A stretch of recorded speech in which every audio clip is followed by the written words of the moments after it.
Hello everyone there, this is Shafaq Naz. I hope you all are enjoying your life fully. तो finally boards ने तुम्हारे English subject का pattern paper release कर दिए है। 80 marks के क्वेश्चन में किस किस तरह के क्वेश्चन तुमसे पूछे जाएंगे, कौन से क्वेश्चन का कितना वेटेज होगा, कौन से सेक्शन कितने मार्क्स के लिए आएगा, ये सारी चीज़ हम इस वीडियो में देखने वाले हैं।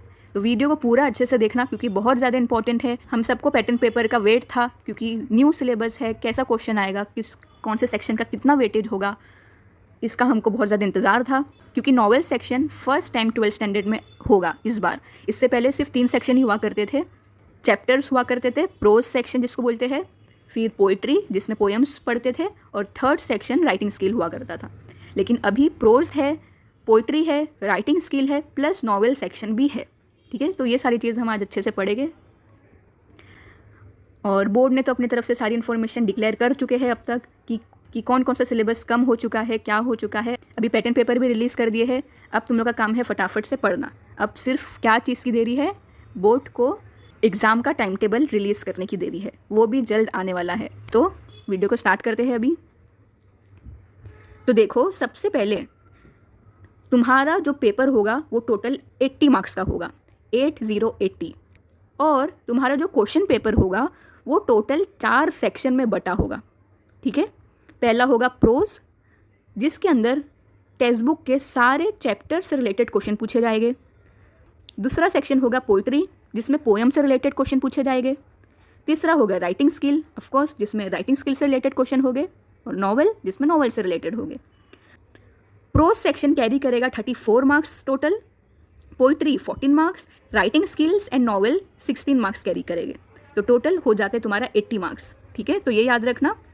अभी तुम लोग सोचोगे प्रोज 34 मार्क्स का है, यानी कि इतना वेटेज है, सिर्फ चैप्टर को अच्छे से पढ़ लेते, लेकिन ऐसा नहीं है क्योंकि ये देखो अब तुम्हारा स्टार्ट होता है अच्छे से डिटेलिंग में कि जब पेपर स्टार्ट होगा तो कितने मार्क्स का क्या होगा। तो जैसे हमने देखे, पहला सेक्शन कौन सा होगा, प्रोज का। इस प्रोज के अंदर, प्रोज में जब भी बोलेंगे तो समझ जाओ चैप्टर्स की बात हो रही है। ठीक है, तो इस प्रोज सेक्शन में 2 क्वेश्चन होंगे, question number 1 and question number 2। Question number 1 जो है वो तुम्हारे चैप्टर्स में से आएगा, यानी टेक्स्ट बुक के अंदर जितने भी टोटल चैप्टर्स है, रिड्यूस को हटाकर उसमें से कोई एक पैसेज दिया हुआ होगा और उसको अपने को सॉल्व करना है। ठीक है, और जो क्वेश्चन नंबर 2 है वो अनसीन होगा, यानी वो लोग अपनी तरफ से कोई भी पैराग्राफ देंगे, टेक्स्ट बुक से रिलेटेड कुछ भी नहीं होगा, अपनी तरफ से वो लोग कोई भी पैराग्राफ बना के दे सकते हैं। ऐसा पैराग्राफ जो तुमने पहले कभी नहीं पढ़े हो, एग्ज़ाम में जाकर ही वो पैराग्राफ को तुम पहली बार देखोगे। ठीक है, तो क्वेश्चन नंबर 2 में अनसीन पैराग्राफ पूछा जाएगा। ठीक है, इतना क्लियर रखो दिमाग में। अब क्वेश्चन नंबर 1 यानी कि जो टेक्स्ट बुक से चैप्टर पूछा जाएगा उसके अंदर किस किस टाइप के क्वेश्चंस तुमसे पूछे जाएंगे उसको देखते हैं। ठीक है, तो ऑफकोर्स पहले तो क्या है, read the extract and complete the activities. Paragraph दिया है उसको पढ़ना रहेगा और जो भी एक्टिविटीज़ रहेगी उसको तुमको सॉल्व करना होगा। टोटल 6 एक्टिविटीज़ तुमको इस पैराग्राफ से रिलेटेड करनी होगी। सारे 6 क्वेश्चन 2-2 मार्क्स के होंगे। ठीक है, तो global understanding, complex factual, interface analysis, personal response, language study, vocabulary, ये सारे क्वेश्चन तुमसे पूछे जाएंगे। अब तुम लोग बोलोगे ये क्या लिखा है, कुछ समझ नहीं रहा है, ग्लोबल अंडरस्टैंडिंग, कॉम्प्लेक्स फैक्चुअल, ये सब क्या है। मेन क्वेश्चन तो यहाँ पे लिखा नहीं है ना कि वेब डायग्राम आएगा कि ट्रू फॉल्स आएगा। तो यही एक प्रॉब्लम होती है इंग्लिश के पैटर्न पेपर में, अपने को अच्छे से बोला नहीं होता है कि एक्चुअल में क्या क्वेश्चन होगा। तो तुम लोग को क्या करना है, डाइजेस्ट से खरीदनी है। ठीक है, इंग्लिश टेक्स्ट बुक के अलावा तुम्हारे पास एक डाइजेस्ट होनी चाहिए।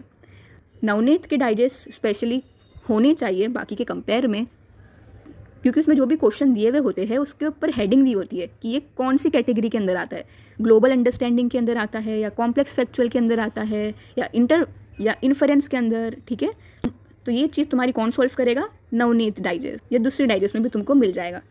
ठीक है, तो इतना समझ गए। अब इसी के अंदर एक बी सेक्शन होगा जो कि ग्रामर होगा, नॉन टेक्सचुअल ग्रामर। ये याद रखो, मतलब टेक्स्ट बुक के पीछे जो एक्सरसाइज दी हुई है उसके अंदर जो भी क्वेश्चंस पूछे हैं ना, वो क्वेश्चन डायरेक्टली नहीं पूछे जाएंगे।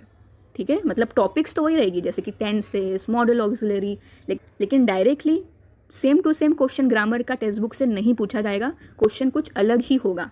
तो ये याद रखना। Spot the error. ठीक है, स्पॉट द एरर एक पैराग्राफ दिया हुआ होगा 2-3 लाइन का या 3-4 लाइन का, उसमें कुछ गलती होगी, तुमको उसको करेक्ट करना है।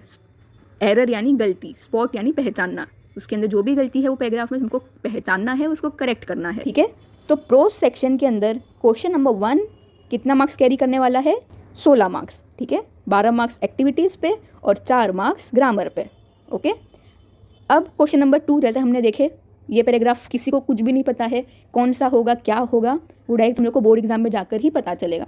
इसमें भी पहला क्या होगा, सेम टू सेम वही 6 एक्टिविटीज़ तुमको करनी होगी, सेम टू सेम। देखो ऊपर भी वही है, पहला है ग्लोबल अंडरस्टैंडिंग, कॉम्प्लेक्स फैक्चुअल, यहाँ पे भी वही रहेगा, टोटल 12 मार्क्स के लिए।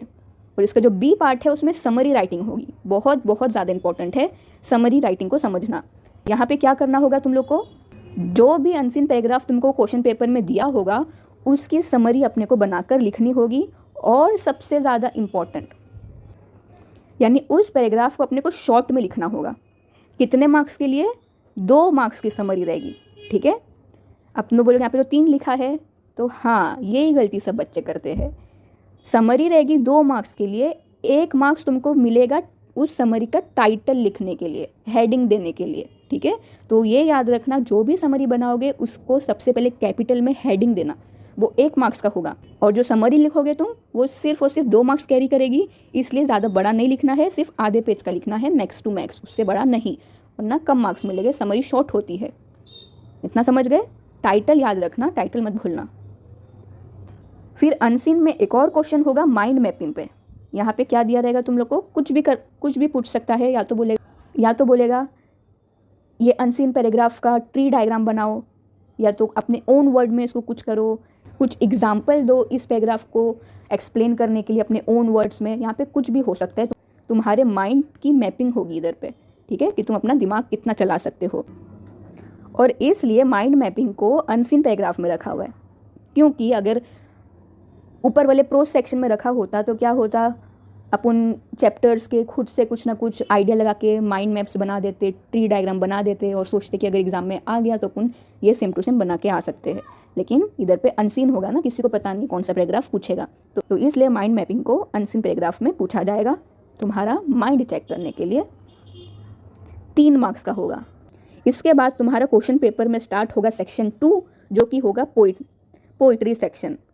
बहुत ही ज़्यादा इजी होगा, इसमें सिर्फ 2 क्वेश्चन हो गए। पहला, तुम लोग की टोटल कितनी पोयम है? 8 पोयम है, उसमें से 2 ओमिट हो गई, टोटल बची 6, ठीक है।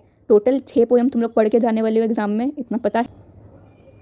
अब ये 6 में से कोई भी एक पोयम तुमसे इधर पे पूछी जाएगी, किसमें? ए में, क्वेश्चन नंबर 3 के ए में, टोटल 10 मार्क्स के लिए। 5 एक्टिविटी 2-2 मार्क्स की, टोटल 10। ग्लोबल अंडरस्टैंडिंग, फिर वही interference, personal response, poetic device में figure of speech, rhyming scheme, ये सब आ जाएगा। और क्रिएटिविटी में कुछ भी पूछ सकता है कि इस टॉपिक पे पोएम बनाओ, इस टॉपिक पे पोएम बनाओ, या तो फिर राइमिंग स्कीम बनाओ, कुछ भी पूछ सकता है। अब क्वेश्चन नंबर बी क्या है? एप्रिसिएशन। अब जो क्वेश्चन नंबर ए में पोएम आ चुकी है, वो पोएम छोड़ के कोई दूसरी पोएम क्वेश्चन नंबर बी में एज ए एप्रिसिएशन में पूछी जाएगी, ठीक है। फॉर एग्जाम्पल तुमसे song of the open road पहले क्वेश्चन में पूछ ली, तो एप्रिसिएशन में song of the open road को छोड़ के जो बाकी 5 पोएम बची है उसका एप्रिसिएशन पूछा जाएगा। वो बहुत ही ज़्यादा ईजी है, हमने चैनल में अच्छे से कर लिए है। वो एप्रिसिएशन को तुम रट्टा मार के भी जा सकते हो, ठीक है। Same to same as it is question पूछा जाएगा, ओके, 4 मार्क्स का। तो टोटल 6 पोएम का तुम लोग एप्रिसिएशन रट्टा मार के जाओ, कोई भी क्वेश्चन आया अच्छे से लिख देना, 4 मार्क्स मिल जाएंगे, ओके। तो यहाँ पे बस पोइट्री में बस इतना ही होगा। अब राइटिंग स्किल में आते हैं। राइटिंग स्किल रहेगा टोटल 16 मार्क्स का। 4 एक्टिविटी तुमको करनी होगी, चारों एक्टिविटी 4-4 मार्क्स की होगी, ओके। पता ही अपने को राइटिंग स्किल 4 मार्क्स का ही होता है। वो भले ही तुमसे स्टेटमेंट ऑफ पर्पस पूछे, ईमेल लिखने को बोले, स्पीच लिखने को बोले, इंटरव्यू पूछे, कुछ भी पूछे, 4 मार्क्स का ही होता है। तो इसलिए हमेशा राइटिंग स्किल जब भी प्रिपेयर करोगे 4 मार्क्स ध्यान रखना, उस हिसाब से ही अपना आंसर लिखना होता है। बड़े बड़े आंसर 2-2, 3-3 पेज के नहीं लिखने हैं। तो राइटिंग स्किल 4 मार्क्स, इतना ध्यान में रखो, तो तुम लोग अपना आंसर को कभी भी तुम लोग ओवर राइटिंग नहीं करोगे, तुम्हारा टाइम बचेगा। तो यहाँ पे देख लो कौन कौन सी राइटिंग स्किल तुमसे पूछी जाएगी, साफ साफ मेंशन है, अच्छे से प्रिपेयर करना राइटिंग स्किल में सबसे ज़्यादा 2 चीज़ इंपॉर्टेंट है। पहला तो हेडिंग, जो भी राइटिंग स्किल लिखोगे उसके अंदर हेडिंग तुम लोग नहीं डाले तो 1 मार्क्स तुम्हारा गया, इतना याद रखना। इंटरव्यू लिखो, रिपोर्ट राइटिंग लिखो, स्पीच लिखो, कुछ भी लिखो, हेडिंग अच्छे से देना। जो भी टॉपिक होगी उसको कैपिटल में अच्छे से बड़ा लिखना, बोल्ड में लिख सकते हो तो और अच्छा है। और दूसरी चीज़, कोई भी ग्रामर का सेंटेंस यूज़ करने का अपने राइटिंग स्किल के आंसर में, जैसे not only but also, as soon as, no sooner than, ठीक है, ये सब सेंटेंस कहीं भी लगा देने का और उसको अंडरलाइन कर देने का। ये 2 काम तुम लोग कंपलसरी करना ही करना राइटिंग स्किल में, हेडिंग और ग्रामर, चारों में, ठीक है। 4 मार्क्स का है ना, चारों में। फिर यहाँ पे नोट में क्या लिखा है कि इन A, B, C and D paper setter should frame activity. यहाँ पे बोला है कि तो बोर्ड एग्जाम में 4 क्वेश्चन पेपर बनते हैं, इतना मालूम होना चाहिए तुम लोग को। सेट A, B, C और D। तुम्हारे पास अगर सेट A आया है तो तुम्हारे पीछे वाले के पास B होगा, आगे वाले के पास C और बाजू वाले के पास D या कुछ और होगा, ठीक है। तो यहाँ पे बस उतना ही बोला है कि चारों सेट में सारे ऑप्शंस दिए होंगे, उसमें से कोई एक ऑप्शन बच्चा चूज़ करेगा और लिखेगा, ठीक है। फिर शुरू होगा तुम्हारा नॉवेल सेक्शन, जो कि कैरी करेगा टोटल 16 मार्क्स, ठीक है। यहाँ पे एक काम तुम्हारा आसान कर दिए है बोर्ड वालों ने। तो क्वेश्चन नंबर 5th A जो है उसके अंदर जो भी एक्टिविटीज़ पूछी जाएगी वो तुम्हारी नॉवेल नंबर 1 से पूछी जाएगी और बाकी कोई भी नॉवेल से नहीं पूछी जाएगी, ठीक है। B वाले क्वेश्चन में नॉवेल नंबर 2 से पूछी जाएगी 4 मार्क्स के लिए। C वाले क्वेश्चन में नॉवेल नंबर 3 से पूछी जाएगी 4 मार्क्स के लिए। D वाले क्वेश्चन में नॉवेल नंबर 4 से क्वेश्चन पूछा जाएगा 4 मार्क्स के लिए, ठीक है। क्लियर हो गया, एकदम ईजी है, इसकी अंडरस्टैंडिंग होना बहुत ज़्यादा इंपॉर्टेंट है, वरना पूरा कंफ्यूज हो जाओगे। क्योंकि at the end of the day तुम लोग के हाथ में जो क्वेश्चन पेपर आएगा उसका एक सीक्वेंस होना चाहिए जो कि तुमको अच्छे से मालूम होना चाहिए। अगर वो तुम्हारा क्लियर है तो तुम फटाफट पहचान जाओगे कि अभी नेक्स्ट क्वेश्चन क्या है, कैसा है। अगर ये चीज़ क्लियर नहीं होगी तो फिर आधा टाइम तुम्हारा यही समझने में चले जाएगा, फिर क्वेश्चन तो भूल जाओगे ना सॉल्व करना। तो इसलिए ये सारी चीज़ इंपॉर्टेंट होती है एग्ज़ाम से पहले करने के लिए। तो अभी तुम लोग को 2 काम अच्छे से करने हैं। क्या? पहला, अगर तुम्हारी इंग्लिश वीक है तो किसी भी हाल में डेली आधा घंटा अपनी इंग्लिश को दो, क्योंकि अगर बाकी सब्जेक्ट में तुम लोग 90 मार्क्स लाते हो और इंग्लिश में तुम्हारे 70 या 65 या 75 मार्क्स आ गए तो ये एक सब्जेक्ट तुमको डुबा देगा। इसी में सारे बच्चे लोग डूब जाते हैं और लोग का परसेंटेज 90 आने की बजाय 85 में रुक जाता है।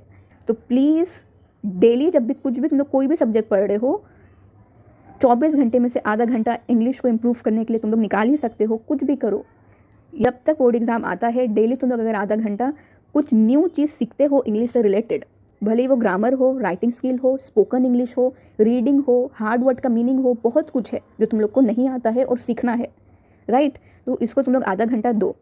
कोई भी तुम लोग सब्जेक्ट पढ़ रहे हो, आधा घंटा इंग्लिश को तुम स्पेशली दोगे। अब सिलेबस के अलावा, हाँ, मतलब चैप्टर पढ़ते मत बैठ जाना, उसके अलावा एक्स्ट्रा एडिशनल, ठीक है। क्योंकि कमांड एक बार तुम लोग की हो जाएगी इंग्लिश सब्जेक्ट में तो डरोगे नहीं तुम लोग, और ये सब्जेक्ट तुमको लेके भी नहीं डूबेगा एंड में बोर्ड एग्ज़ाम में। और सबसे इंपॉर्टेंट, तुम लोग को 12th स्टैंडर्ड में बेस्ट ऑफ 5 नहीं होता है। जैसे 10th में टोटल 6 सब्जेक्ट है तो जो भी 5 सब्जेक्ट में अच्छे मार्क्स आए उसके काउंट होते हैं, और सबसे कम जो सब्जेक्ट में है वो काउंट नहीं होता है।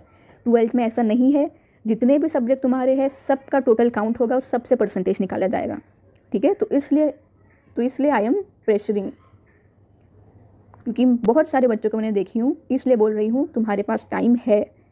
और जो भी समझदार बच्चा होगा वो तो बहुत ज़्यादा यूटिलाइज़ कर रहा होगा अपने टाइम को लॉकडाउन में। बहुत ज़्यादा टफ कंपटीशन तुम लोग को मिलने वाला है ये साल, क्योंकि बहुत सारे बच्चे लोग ने अच्छे से टाइम यूटिलाइज़ करे होंगे, सिलेबस रिड्यूस हो गया है, ठीक है। तो टाइम को यूटिलाइज़ करो, अपने आप को इम्प्रूव करो। चैप्टर नंबर 8 पढ़े ना, वॉकिंग टूवर्ड एक्सीलेंस, उसमें वो राइटर ने कितनी मेहनत करे इंग्लिश सीखने के लिए और कितने बड़े इंसान बन गए, उनके अंदर कॉन्फिडेंस आ गया, ठीक है। ये इंग्लिश सब्जेक्ट आज के ज़माने में सबको डुबा देता है, या तो वो स्पोकन इंग्लिश हो या तो फिर कोई स्कूल में कोई बच्चे का सब्जेक्ट हो या कॉलेज में, डुबा ही देता है। तो इसलिए मैं बोल रही हूँ हल्का मत लेना इंग्लिश को, बहुत ही ईजी है।